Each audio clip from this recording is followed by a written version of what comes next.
Are you looking to create new panels for your stream but don't know where to start? Or do you simply not want to pay someone else to do them for you? Well, today is your lucky day because I'll be teaching you how to create your very own custom-made panels in a few easy steps so you can start making your channel look more professional. So that being said, let's get into it. Cue the intro.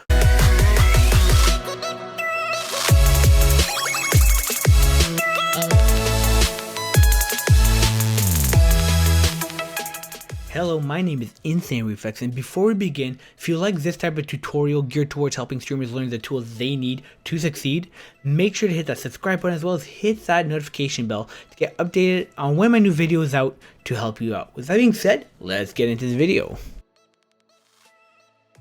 Okay, so the first thing you guys are going to want to do is go onto your favorite browser. I use Google Chrome in this situation, and go to nerdordie.com.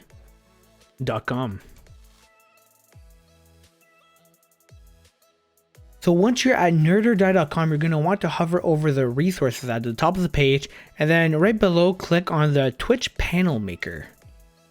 This is going to bring you to the profile panel maker where you're going to want to click on the get started. This is going to bring you down the page to the customize section where all the magic happens. While you're in the customization section, no matter what tab you're using, whether it's the general, effects, colors, or positioning tab, on the right side of the screen, you will always see the live view of how your current panel is looking so far.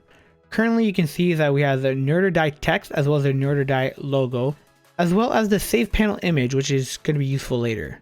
For starters, let's go to the general tab. For the purpose of this video, we are going to be making a Twitter panel. So to start off, you go to text content and type in the panel text you'd like to have.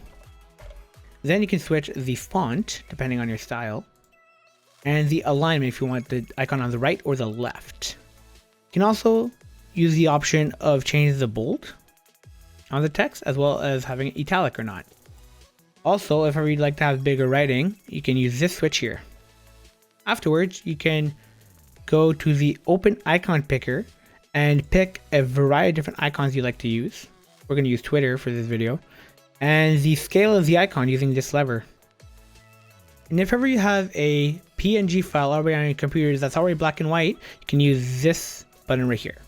Now let's move to the effects. For the effects tab, you have the option of picking between having a shadow, angle of the shadow, the width of the border in case you want to have a lot of space between the border and the writing, and the radius of the border in case you don't want to have sharp corners. Now for the color section. Here we're able to change color of the text, the background color of the icon, the background color of the text, have a different colored icon, and the color of the shadow. You want it darker or lighter. It's worth noting that if ever you already have a custom color code you already know and want to use, if you type the hex button here, you can paste your code here. Now let's go straight to the positioning section. Finally, in the positioning tab, you have the option of changing the height of the panel, the position of your text, whether you want it left or right, or up or down, as well as the position of the icon. And that's pretty much it for the positioning section. Finally, the last thing to mention is that depending if you're on Mixer or Twitch, you can use these three buttons above to see how your panel will look in the background at the bottom of your channel. In Mixer or the light or dark version of Twitch. That being said, the last thing you have to do is press the save panel, save that somewhere on your desktop where you're going to remember where it is, and then go to your channel and edit your panels. There you have it. I hope you enjoyed this panel creation video. Again, my name is Insane Reflex, and I stream live Monday to Friday on Twitch at twitch.tv/InsaneReflex. Links for all this stuff will be in the description below. Make sure to hit that thumbs up button if you like this video, and subscribe to the channel. Make sure you hit that bell icon to get notified when my next video comes out to help you out. So also leave me a comment on what other type of videos you guys would like to see in the future. So with that being said, I'll catch you guys in the next video. Thanks for watching. Peace.